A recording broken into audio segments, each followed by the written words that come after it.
Hello friends, welcome to my YouTube channel. তো এখন কথা বলবো বাংলাদেশের দ্য রিক্সা গার্ল মুভিটা নিয়ে। এই ফিল্মটার ডিরেক্টর হচ্ছে অমিতাভ রেজা চৌধুরী এবং ফিল্মটার প্রধান চরিত্রে আছে নোবেরা রহমান। তো তোমাদেরকে বলে রাখি, দ্য রিক্সা গার্ল মুভিটা কিন্তু একটা নোবেল থেকে নেওয়া হয়েছে। তো রিক্সা গার্ল মুভিটা কীরকম হলো সেটা নিয়ে তোমাদের সাথে কথা বলবো, তো ভিডিওটা কিন্তু অবশ্যই শেষ অবধি দেখবে। তো এই রিক্সা গার্ল মুভিটা কিন্তু কি যে আমরা বাংলাদেশে মুভি দেখে থাকি সেগুলো থেকে কিন্তু সম্পূর্ণ আলাদা, কারণ এই ফিল্মটা কিন্তু কোনো থিয়েটারে রিলিজ হয়নি। তো এই ফিল্মটা কিন্তু ফিল্ম ফেস্টিভ্যালের জন্যই বানানো হয়েছিল, তো সেটা কিন্তু তোমরা দেখলেই বুঝতে পেরে যাবে। এবং আমার যতদূর মনে আছে 2021-এ ওরকম সময় মনে হয় ফিল্মটার ট্রেলার এসেছিলো, যখন আমি ফিল্মটার ট্রেলার দেখেছিলাম এবং আমি ওয়েট করছিলাম যে ফিল্মটা কবে আসবে এবং আমি দেখব। তো অনেক আশা প্রত্যাশা ছিল ফিল্মটা নিয়ে। তো সেখান থেকে বলতে গেলে মোটামুটি আমার ফিল্মটা লেগেছে, কারণ এই ফিল্মটার একটাই কিন্তু মেজর ডিসঅ্যাডভান্টেজ অবশ্যই আছে, যেটা আমার মনে হয় ডিরেক্টর যদি সেরকম না করতো তাহলে এই ফিল্মটার ইম্প্যাক্টফুলটা আরও মনে হয় বেশি হতে পারতো।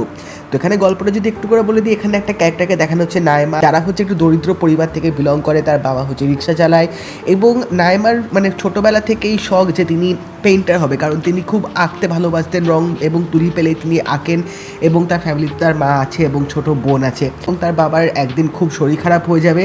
তো এই সূত্রে নায়মা যখন ডিসাইড করবে যে তাকেও এই পরিবারকে সাহায্য করতে হবে, তার বাবাকে চিকিৎসা করাতে যখন টাকা লাগবে তখন তিনি ঠিক করবেন যে তিনি ঢাকা যাবেন সেখানে গিয়ে উপার্জন করার জন্য, যাতে তিনি তার বাবাকে সাহায্য করতে পারে। তো ওখানে গিয়ে তার জীবনযাত্রাটা কীরকম হয় এবং রিক্সা গার্ল নামটা কোত্থেকে আসলো, কারণ তার বাবা যেহেতু রিক্সা চালায় সেহেতু তার কিন্তু রিক্সা চালানোর একটা অভিজ্ঞতা আছে। তো ঢাকাতে গিয়ে কি তিনি অন্যরকম কাজ করবেন নাকি ওখানে রিক্সা চালাবেন, এবং এই যে তার যে এই রং তুলি, এই আঁকার যে তার এই প্রবণতাটা, সেটা কি তিনি ওখানেও ধরে রাখতে পারবেন, কি হবে আলটিমেটলি, এই সব কিছু জানতে গেলে তোমাদের এই রিক্সা গার্ল মুভিটা অবশ্যই দেখতে হবে।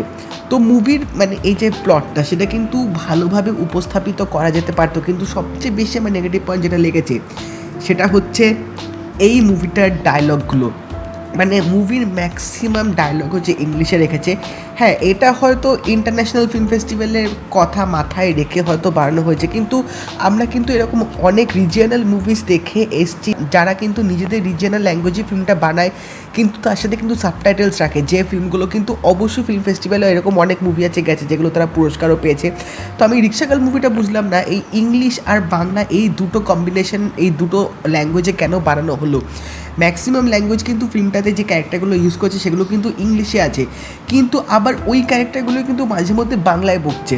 তো এই দুটো ব্যাপার না তোমরা ঠিক মেলাতে পারবে না, কারণ প্রত্যেকটা ক্যারেক্টারের যে মানে স্ট্রাগল বা প্রত্যেকটা ক্যারেক্টারকে যেভাবে এখানে ডিফাইন করা হয়েছে, তারা যখন ইংলিশে কথাগুলো বলছে বা তারা যখন কথোপকথন করছে, কনভারসেশন ম্যাক্সিমাম ইংলিশে দেখিয়েছে, তোমরা কিন্তু ক্যারেক্টারগুলোর সাথে কানেক্ট করতে পারবে না। এবং আমার মনে হয় যার জন্যে মানে যে অভিনেতা অভিনেত্রীগুলো ক্যারেক্টারগুলোকে ফুটিয়ে তুলেছে তারা সেই মতো ঠিক ওপেন আপ হতে পারেনি।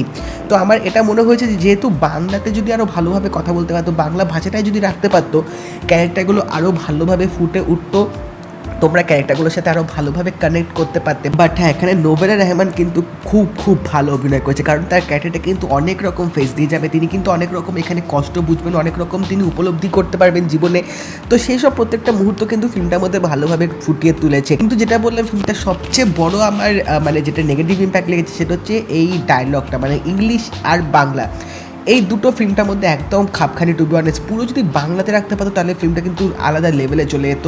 ফিল্মটা সিনেমাটোগ্রাফি সত্যি ভালো ছিল, রিয়েল লোকেশনে যেহেতু শুটিং হয়েছে, গ্রাম বাংলা জিনিসও দেখিয়েছে, আবার ঢাকা শহরের মতো জায়গাও দেখিয়েছে। এবং একটা মানুষ যখন নিজের বাড়ি ছেড়ে যখন শহরে আসে, তিনি তার পয়েন্ট অফ ভিউ দিয়ে কীরকম শহরটাকে দেখেন বা কীরকম তার পরিস্থিতি হয়, সেটাও কিন্তু ফিল্মটার মধ্যে ভালোভাবে ফুটিয়ে তুলতে পেরেছে। এবং তার সাথেও পার্শ্ববর্তী যে চরিত্রগুলো আছে সবারই পারফরমেন্সটা ভালো ছিল ফিল্মটার মধ্যে।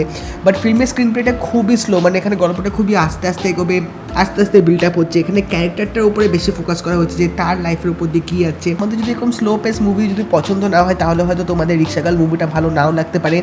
ব্যাকগ্রাউন্ড মিউজিকটাও ফিল্মটার মধ্যে যথেষ্ট ভালো ছিল।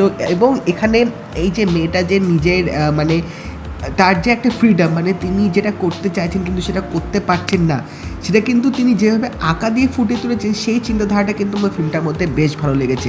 তো ওভারঅল এটুকুই বলবো, আমি অনেক এক্সপেকটেশনস অনেক আশা নিয়ে দেখতে বসেছিলাম ফিল্মটা। বাট যখন থেকে এই ফিল্মটা দেখতে বসলাম, এবং আমি ইনিশিয়ালি ফার্স্টে ভেবেছিলাম যে হয়তো ইংলিশে কনভারসেশন করছে, পরে হয়তো ফুল বাংলাতে হয়ে যাবে, বাট এই একটা জিনিসের জন্য আমার ফিল্ম দেখার এক্সপিরিয়েন্সটা অনেকটাই খারাপ হচ্ছে। এবং আমি ফিল্মটার সাথে সে মতো কিন্তু কানেক্ট করতে পারিনি।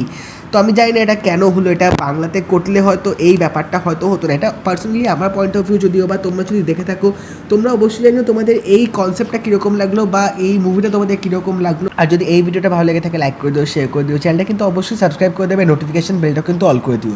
দেখা হবে পরের ভিডিওতে, বাই।